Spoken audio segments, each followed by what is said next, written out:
নমস্কার, আমি অপর্ণা। এখন প্রচণ্ড গরম পড়েছে, বাইরের আবহাওয়া খুব তাই আজকে আমি আপনাদেরকে গরমের জন্য আমের চাটনি করে করব। এটা আমার মা ঠাকুমাদের আমলের রান্না। আমি সেই রেসিপিটাই আপনাদের কাছে করে দেখাচ্ছি।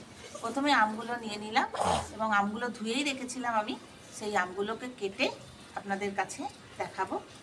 আমগুলো কেটে নিয়ে তারপর আপনাকে আসছি, আপনার কাছে আসছি।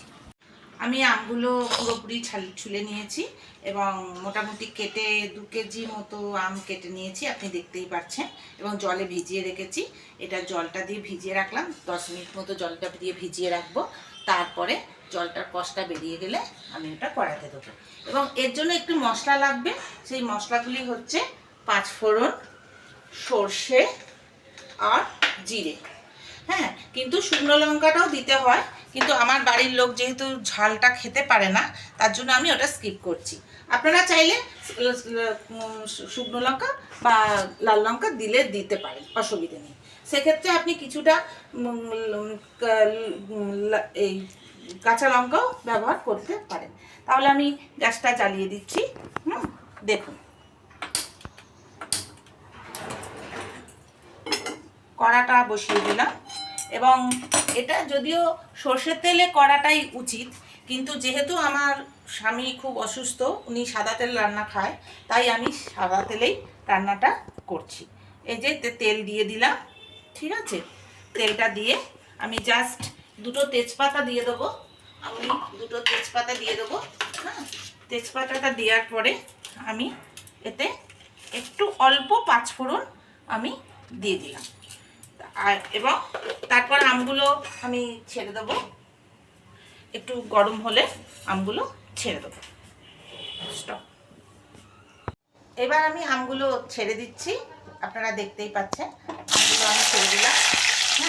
এতে এটা আর একটা বিশেষ কথা আছে, এই আচারে একটুও কিন্তু জল পড়বে না, কারণ জল দিলেই এটা বেশি দিন রাখা যাবে না। আপনি যদি জল ছাড়া আপনি মোটামুটি 6 থেকে 7 মাস পর্যন্ত রাখতে পারেন। তাই আমি আমগুলো দিয়ে দিলাম। দেবার পর এতে একটুখানি নুন অ্যাড করতে হবে।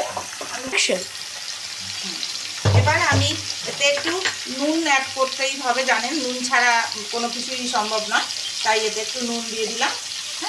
নুন দিয়ে দিলাম। আপনারা চাইলে সাদাও করতে পারেন, আবার চাইলে একটু কালারিং করতে পারেন। আমি কালারিং করতে ভালোবাসি, কালার খেতে ভালোবাসি, এই জন্য আমি একটু হলুদ দিয়ে দিলাম।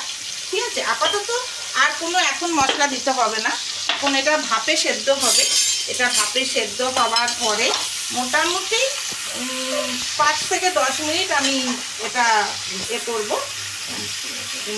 করে নিয়ে তারপর আমি আসবো। ততক্ষণে আমি রেস্ট দেবো না, আমি অন্য গ্যাসে আমি এই 5 ফোড়ন আর জিরে আর সর্ষে যেটা আমি দেখালাম আপনাকে, ওটা একটু শুকনো খোলায় ভেজে নিয়ে আমি ওটা করব। ওটা করে ছুলে নেবো, দিয়ে এবার ওটাকে মিক্সিতে বয়ন করে নিয়ে আসছি। ততক্ষণে এটাও ফুটতে থাকুক, তারপর আমি আবার আসছি। এবার আমি শুকনো খোলায়, এদিকে আমটা হচ্ছে, সিদ্ধ হচ্ছে ভাপে, আমি এর জন্য এদিকে মশলাগুলো দিয়ে দিচ্ছি, যেগুলো ভাজা মশলার জন্য দরকার আছে সেগুলো দিয়ে দিচ্ছি। এতে আমি দিলাম 5 ফোড়ন, সর্ষে এবং জিরা। বলে আমি তো আগেই বলেছি শুকনো লঙ্কা আমার বাড়ি কেউ খায় না, তার জন্য আমি একটা লঙ্কা জাস্ট সাজানোর জন্য দিলাম। এবার এটা আমি ভালো করে ভাজবো। ভেজে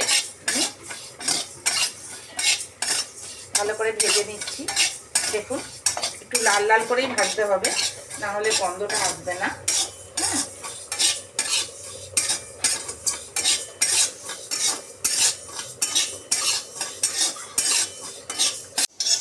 মশলাটা লাল লাল করে ভেজে নিয়েছি, দেখুন মোটামুটি লাল লাল হয়েছে। আমি গ্যাসটা অফ করে দিচ্ছি।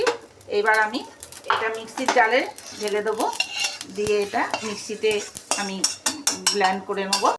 আমি আমটা দেখি কতটা হয়েছে, আমি এটা কতটা মজেছে।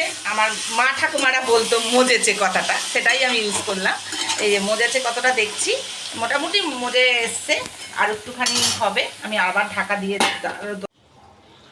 আমি ঢাকাটা এই যে দেখুন, আমি এটা ভাজা মশলা করে নিয়েছি।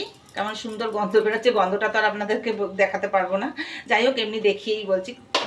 যাই হোক এটা রেখেছি, এবার এটাতে দেখছি কতটা মজেছে, তারপরে আবার আমি এটা দেবো। আমি স্বাদ অনুযায়ী চিনিটা দিয়ে দিলাম।